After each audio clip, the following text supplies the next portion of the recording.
Hello dear student, इस lecture में हम लोग डिस्कस करेंगे physical properties of haloalkanes. Physical properties of halo alkanes में हम सबसे पहले बात करते हैं इसकी फिजिकल स्टेट की।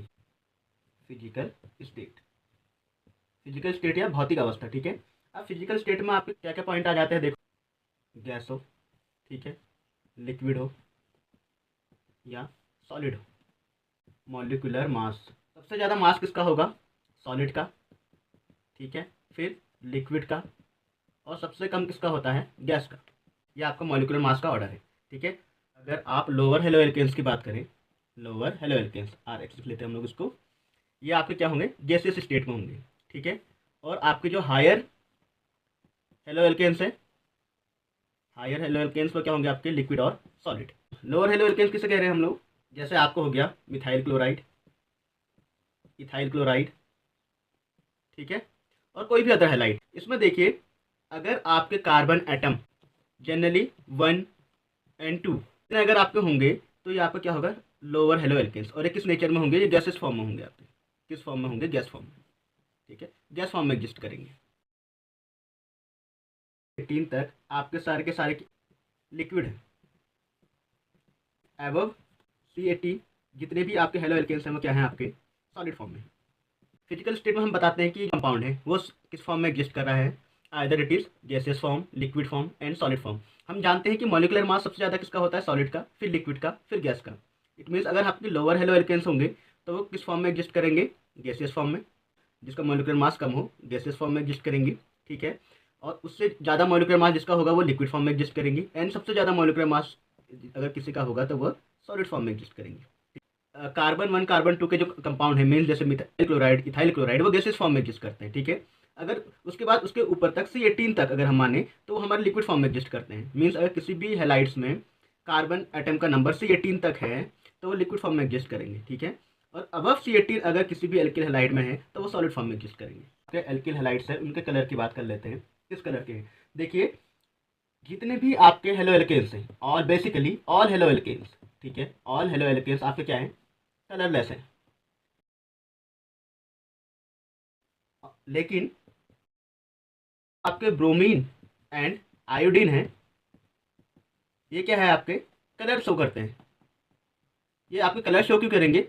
जब इन्हें हम लाइट में खुला छोड़ दें। ठीक है, व्हेन एक्सपोज टू लाइट। ठीक है, when expose to light. Basically जितने भी हेलो एल्केन्स हैं वो कलरलेस हैं। लेकिन ब्रोमीन एंड आयोडीन को अगर आप लाइट में खुला छोड़ दे तो वो कलर एक्वायर कर लेती है। सेकेंड, उसकी फिजिकल प्रॉपर्टीज की बात कर लेते हैं। इसके टेस्ट की, टेस्ट मीन्स स्मेल कह सकते हैं आप इसको, स्मेल या ऑर्डर। ठीक है, अब देखिए, मैंने आपको बताया था अगर जो आपके वॉलेटाइल्स है, ठीक है, वॉलेटाइल्स मीन जो गैसियस फॉर्म में हो, अगर गैसियस फॉर्म में है, ठीक है, गैसियस फॉर्म, या आप कर सकते हैं इसको कौन सी? वॉलेटाइल। ठीक है, तो ये स्वीट स्मेल शो करेंगे। Sweet smell. आपके एल्किल हैलाइड है, नो स्पेसिफिक स्मेल फाउंड। ठीक है, अगर हम स्मेल, ऑर्डर और टेस्ट की बात करें तो जो गैसियस फॉर्म में जो हेलो एल्केन्स एग्जिस्ट करते हैं उनकी जो स्मेल होती है वो स्वीट होती है। स्वीट स्मेल को आप समझ सकते हैं, जैसे अगरबत्ती की स्मेल को आप ले लीजिए, उस टाइप की स्मेल्स अगर आपकी होंगी तो गैसियस फॉर्म में एग्जिस्ट करेंगे वो आपके एल्किल हैलाइड्स। ठीक है, और उसके बाद जो एल्किल हैलाइड बच जाते हैं उनमें कोई भी स्पेसिफिक स्मेल नहीं आती। ठीक है, अब देखिए हम बात कर लेते हैं जो इसकी सॉल्युबिलिटी। सॉल्युबिलिटी किससे क्या करते हैं? जो हमारा एक यूनिवर्सल सॉल्वेंट है, यूनिवर्सल सॉल्वेंट आपका क्या है? वाटर।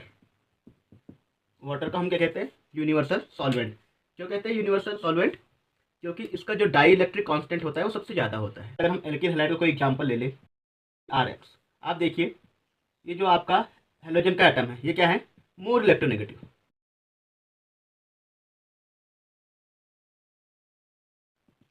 ये आपको क्या है? बहुत ज़्यादा इलेक्ट्रोनेगेटिव होने की वजह से इसमें पार्शियल नेगेटिव चार्ज आ जाता है, इस पर पार्शियली पॉजिटिव चार्ज। ये आपके पोलर होने के बावजूद भी ये वाटर में डिजॉल्व नहीं होता। ठीक है, नॉट डिजॉल्व या सॉल्युबल, नॉट डिजॉल्व और सॉल्युबल इन वाटर। क्यों? हमने सबसे पहले एक कॉन्सेप्ट पढ़े हैं, like dissolve like, like dissolve like. अगर आपका पोलर कंपाउंड होगा तो पोलर में ही डिजॉल्व होगा, ठीक है। अगर आपका नॉन पोलर कंपाउंड है, नॉन पोलर आपका कंपाउंड है, तो वो नॉन पोलर में ही डिजॉल्व होगा। अभी तक हम ये पढ़ते आ रहे हैं, लेकिन यहाँ पे एक एक्सेप्शन है।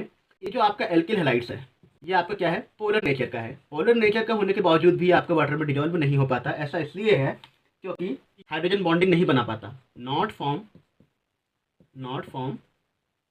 Hydrogen bonding with water molecule, ठीक है, hydrogen bonding with H2O molecule.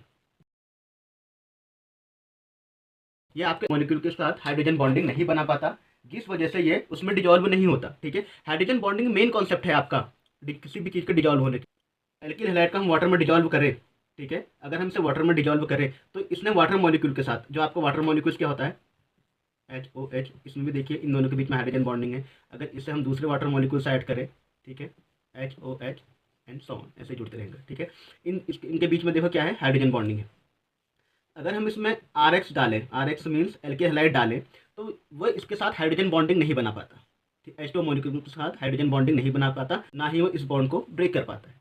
दोनों केसेस यहाँ पे फुलफिल नहीं हो पाते, ना तो ये H2O मॉलिक्यूल के साथ हाइड्रोजन बॉन्डिंग बना पाता है, ना ही इसके मॉलिक्यूल्स के जो बीच हाइड्रोजन बॉन्डिंग है उसे ब्रेक कर पाता है। इसलिए जो आपका एल्किल हैलाइड या हेलो एल्केन्स है वो वाटर में इनसॉल्युबल होते हैं। सॉल्युबिलिटी में एक ही जात की और आ जाती है, ठीक है। आपका RX या एल्किल हैलाइड वाटर में डिजॉल्व नहीं है, तो किस में डिजॉल्व होते हैं, किस में डिजॉल्व होंगे, ये जो आपके ऑर्गेनिक सॉल्वेंट है, ऑर्गेनिक सॉल्वेंट में डिजॉल्व हो जाएंगे, ठीक है, dissolve in organic solvent. Organic solvent जैसे आपका क्या है, CCl4 कार्बन टेट्राक्लोराइड, एल्कोहल, ठीक है, alcohol, ether and chloroform, means जितने भी आपके ऑर्गेनिक सॉल्वेंट है उसमें डिजॉल्व होते हैं, ठीक है, क्योंकि ये क्या है आपके नॉन पोलर। अगर आपका पोलर में डिजॉल्व नहीं हो रहा है, इट मीन्स किस में डिजॉल्व हो रहे होंगे, नॉन पोलर सॉल्वेंट में, ठीक है। तो हेलो एल्केन से केवल पोलर होने के बावजूद भी नॉन पोलर ऑर्गेनिक सॉल्वेंट में डिजॉल्व होते हैं, पोलर में नहीं हो पाते। इनकी डेंसिटी की बात कर लेते हैं, हेलो एल्केन्स की डेंसिटी। क्लोरो एल्केन्स, ठीक है, ये बहुत हल्के होते हैं, किन वाटर से ज़्यादा हल्के होते हैं, ठीक है। और रेस्ट जो आपके होते हैं, जैसे आपका RBr हो गया, ब्रोमो एल्केन, ठीक है, आइडो एल्केन, ये क्या होते हैं, ये आपके भारी होते हैं, हैवी होते हैं, हैवी होते हैं in comparison to water molecule, ठीक है। तो जो आपके हेलो एल्केन है, मीन्स अगर आपका क्लोरीन डेरिवेटिव है, क्लोरो एल्केन है आपका, तो वाटर से क्या होता है, वो लाइट मीन्स कम हैवी होता है। अगर आप ब्रोमाइड एंड आयोडाइड के डेरिवेटिव ले तो वो ज़्यादा हैवी होते हैं in comparison to water molecule के, ठीक है। इसमें जो आपका सबसे अधिक हैवी होता है वो है आपका CH3I। ये सारे हेलो एल्केन्स में सबसे ज़्यादा हैवी है, more heavier than rest of the halo alkane. हम इसके डेंसिटी ऑर्डर की बात कर लें तो इसमें जो मेन पॉइंट है वो ये है, आपके एल्काइल ग्रुप जो हम यहाँ पे R से इंडिकेट कर रहे हैं, अगर आपके एल्काइल ग्रुप ज़्यादा होंगे, ठीक है, तो डेंसिटी क्या होगी, कम होगी, डेंसिटी क्या होगी, लोअर होगी। एल्काइल ग्रुप ज़्यादा होंगे तो डेंसिटी क्या होगी, कम होगी। एग्जाम्पल से समझ लेते हैं। सपोज हमारे पास एग्जाम्पल है CH3I मिथाइल आयोडाइड, ठीक है, CH3Br मिथाइल ब्रोमाइड, CH3CH2Br, ये क्या होगा आपका इथाइल ब्रोमाइड, CH3CH2Br, ये क्या है आपका ब्रोमो ब्यूटेन, ठीक है। अब इसका अगर हम डेंसिटी ऑर्डर की बात करें तो देखिए मैंने अभी आपको बताया था जो आपका मिथाइल आयोडाइड है वो तो आपका सबसे ज़्यादा हेवियर है, तो सबसे ज़्यादा हेवियर कौन हुआ आपका, मिथाइल आयोडाइड, इट मीन्स इसकी डेंसिटी भी सबसे ज़्यादा होगी, ठीक है। ये हम डेंसिटी ऑर्डर की बात कर रहे हैं, ठीक है, डेंसिटी ऑर्डर की। तो सबसे ज़्यादा डेंसिटी किसकी होगी, मिथाइल आयोडाइड की, ठीक है। उसके बाद देखिए मैंने आपसे कहा था एल्काइल ग्रुप अगर बढ़ते जाएंगे तो डेंसिटी क्या होगी, कम होती जाएगी, ठीक है। यहाँ पे देखिए एक मिथाइल ग्रुप है, ब्रोमीन है, तो इसकी ज़्यादा होगी, इसमें मिथाइल ग्रुप बढ़ रहे हैं, इसकी इससे कम होगी, एंड सबसे कम किसकी होगी, इसकी होगी, क्योंकि इसमें क्या है आपके जो एल्काइल ग्रुप है वो सबसे ज़्यादा है। तो ये तो हुई आपकी डेंसिटी की बात। देखो डेंसिटी में आपने क्या पढ़ा, जो आपके एल्किल हैलाइड हैं, एल्किल हैलाइड में जो आपके क्लोरीन डेरिवेटिव होते हैं वो आपके क्या होते हैं, हल्के होते हैं, किससे, वाटर मॉलिक्यूल से। और जो आपके ब्रोमाइड एंड आयोडाइड डेरिवेटिव होते हैं वो मोर हेवियर होते हैं, किससे, वाटर मॉलिक्यूल से। मैंने आपको बताया था मिथाइल आयोडाइड क्या है, सबसे ज़्यादा हेवियर है जितने भी एल्किल हैलाइड है उससे, ठीक है। और आपने कॉन्सेप्ट ध्यान में रखना है, जैसे जैसे आपके एल्काइल ग्रुप बढ़ते जाएंगे डेंसिटी कम होती हुई जाएगी। मैंने आपको एग्जाम्पल से बताया था, अगर आपका मिथाइल आयोडाइड है ये तो आपका सबसे ज़्यादा डेंसिटी है इसकी, ठीक है। उसके बाद मिथाइल ब्रोमाइड की, फिर इथाइल ब्रोमाइड की, फिर ब्यूटेन की। क्यों है इसके सबसे कम? क्योंकि इसमें आपके जो है एल्काइल ग्रुप सबसे ज़्यादा है, ठीक है। प्रॉपर्टीज में एक छोटा सा टॉपिक और है आपका, वो है आपकी relative stability. Relative stability, R F जो आपका फ्लोरीन डेरिवेटिव है उसकी ज़्यादा होगी, फिर क्लोरीन की, फिर ब्रोमीन की, एंड लास्ट में आपकी होगी आयोडीन की। इट मीन्स अगर आप हेलोजन ग्रुप में नीचे की ओर तो जो आपकी रिलेटिव स्टेबिलिटी का ऑर्डर है वो क्या होगा? डिक्रीज होगा, ठीक है। इसके पीछे रीजन क्या है? देखो, जो आपका सी एक्स बॉन्ड है, मतलब कार्बन एंड हाइड्रोजन का जो बॉन्ड है, ठीक है, इसका जो ऑर्डर है स्टेबिलिटी ऑर्डर, बॉन्ड की स्टेबिलिटी, ठीक है, जिसकी बॉन्ड की स्टेबिलिटी जितनी ज़्यादा होगी उसकी रिलेटिव स्टेबिलिटी भी ज़्यादा होगी, ठीक है। अब यहाँ पर देखिए, क्लोराइड की बॉन्ड स्टेबिलिटी ज़्यादा है क्लोराइड से, क्लोराइड की ज़्यादा है ब्रोमाइड से, ब्रोमाइड की ज़्यादा है आयोडाइड से। इस बॉन्ड की बात करें, सी एफ बॉन्ड, ठीक है, सी सी एल बॉन्ड, ठीक है, C B R bond and C iodine का बॉन्ड, ये सबसे वीक बॉन्ड होता है, very weak bond. Weak bond होने से क्या होगा? इसकी स्टेबिलिटी भी क्या हो जाएगी? कम हो जाएगी। तो स्टेबिलिटी क्या हो जाएगी इसकी? सबसे लोअर, स्टेबिलिटी सबसे कम होगी। जो जितना वीक बॉन्ड होगा उसकी स्टेबिलिटी भी उतनी ही कम होगी। एग्जामिनेशन में क्वेश्चन पूछ लिया जाता है कि आपका जो एल्किल आयोडाइड है, आर आई, वो कलर शो क्यों करता है, ठीक है। क्योंकि अगर आप बात करें एल्काइल आयोडाइड की, आर आई की, ठीक है, अगर इसे हम सनलाइट के प्रेजेंस में रख दें, सनलाइट के प्रेजेंस में रख दें, किसमें कन्वर्ट हो जाएगा? आपके एल्कीन में, और आयोडीन यहाँ से रिमूव हो जाएगी। इक्वेशन को बैलेंस करेंगे 2R, ठीक है। ये जो आपका है आयोडीन, ये कौन सा कलर शो करेगा यहाँ पर? वायलेट या ब्राउन कलर। तो रिलेटिव स्टेबिलिटी क्या है? बेस अगर C X bond, carbon and halogen bond की स्टेबिलिटी बढ़ेगी तो रिलेटिव स्टेबिलिटी भी बढ़ेगी। ऑन द ग्रुप अगर हम आए तो आपकी जो स्टेबिलिटी का ऑर्डर है वो डिक्रीज होते हुए जाता है, ठीक है। मीन फ्लोरीन की सबसे ज़्यादा होगी, फिर क्लोरीन की, फिर ब्रोमीन की, फिर आयोडीन की। तो जो आपका आयोडीन है वो वेरी वीक बॉन्ड होता है, इससे इसकी स्टेबिलिटी भी सबसे कम होती है। क्योंकि अगर हम इसे खुला छोड़ दें आपके आर आई को, एल्काइल आयोडाइड, क्या है? Alkyl iodide. ये क्वेश्चन पूछा जाता है, अगर हम एल्काइल आयोडाइड को सनलाइट के प्रेजेंस में खुला छोड़ दें तो इसका कलर वायलेट एंड ब्राउन क्यों हो जाता है? अब बात कर लेते हैं इनके boiling point and melting point की, गलनांक तथा क्वथनांक। Boiling point and melting point, melting point की जो boiling point and melting point depend करते हैं, कौन कौन से फैक्टर हैं उसके? पहला है आपका हाइड्रोजन बॉन्डिंग, ठीक है, मॉलिक्यूलर मास,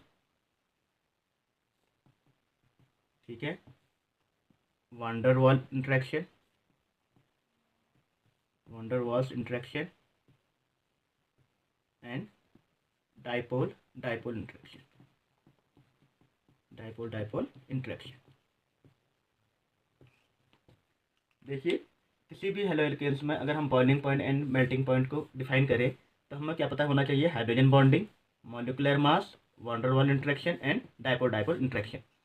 अगर हाइड्रोजन बॉन्डिंग इंक्रीज होगी तो boiling point and melting point भी इंक्रीज होगा, मॉलिकुलर मास इंक्रीज होगा तब भी ये इंक्रीज होंगे। तो जितने फैक्टर्स दिए हैं, अगर इन फैक्टर्स में से कोई भी इंक्रीज हो रहा है तो आपका boiling point and melting point भी क्या होगा? इंक्रीज होगा, ठीक है। देखो, पहला एग्जाम्पल अगर हम ले लें, सपोज हमारे पास था CH4 मॉलिक्यूल, एक जनरल वे से समझते हैं इसको, CH4।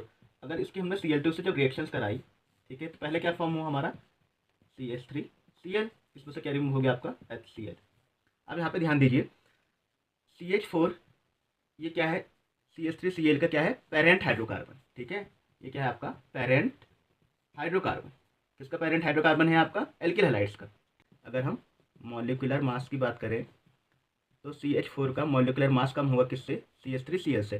तो किसका बॉइलिंग पॉइंट ज़्यादा होगा? CH3Cl का, क्योंकि अगर मॉलिक्यूलर मास जिसका ज़्यादा होगा उसका boiling point and melting point भी ज़्यादा होगा, ठीक है। तो मॉलिक्यूलर मास किसका ज़्यादा है? मिथाइल क्लोराइड का। तो इट मीन्स इसका बॉइलिंग एंड मेल्टिंग पॉइंट भी ज़्यादा है। मॉलिक्यूलर मास अगर आपका ज़्यादा होगा तो बॉइलिंग एंड मेल्टिंग पॉइंट भी, boiling point and melting point भी ज़्यादा होगा।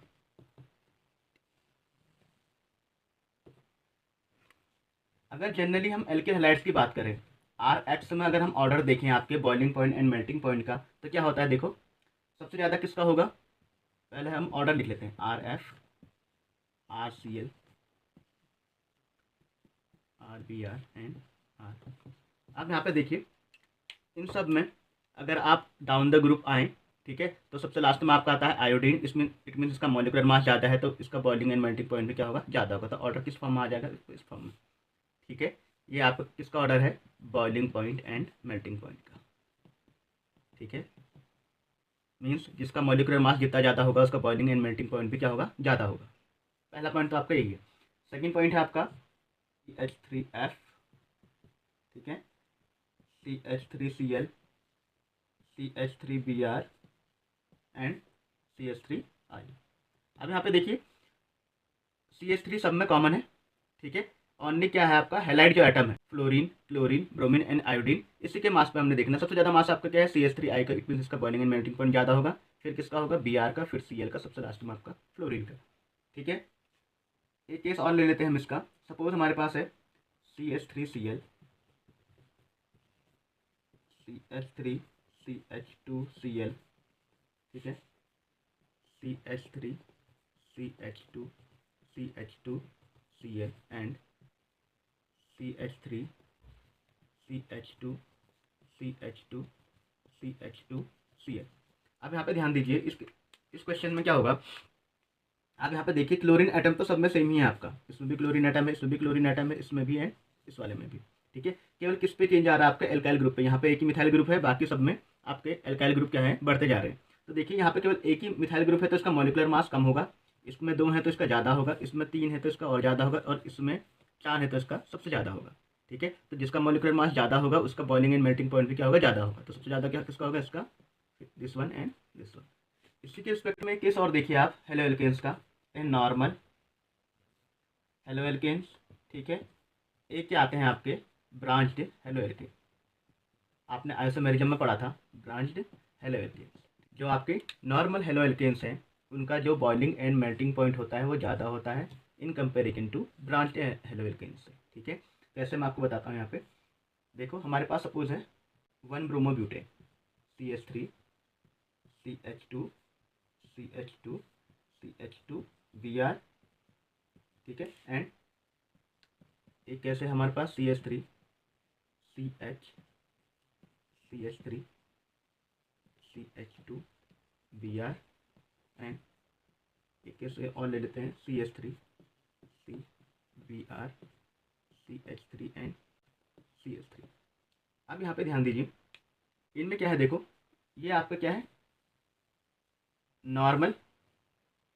ठीक है, नॉर्मल हेलो एल्केन्स है, तो ब्रांच में आ गई आपकी हेलो एल्केन्स। ठीक है, ये उससे ज़्यादा ब्रांच। ठीक है, तो देखिए अगर हम देखें सरफेस एरिया किसका ज़्यादा है, सरफेस एरिया इसका ज़्यादा है, इसका उससे कम है सरफेस एरिया, और इसका उससे भी कम है। ठीक है, इसको आप ऐसा समझ सकते हैं सरफेस एरिया से। ठीक है, सरफेस एरिया अगर आपका मैक्सिमम होगा तो boiling point and melting point भी क्या होगा, आपका मैक्सिमम होगा। ठीक है, मैक्सिमम होगा।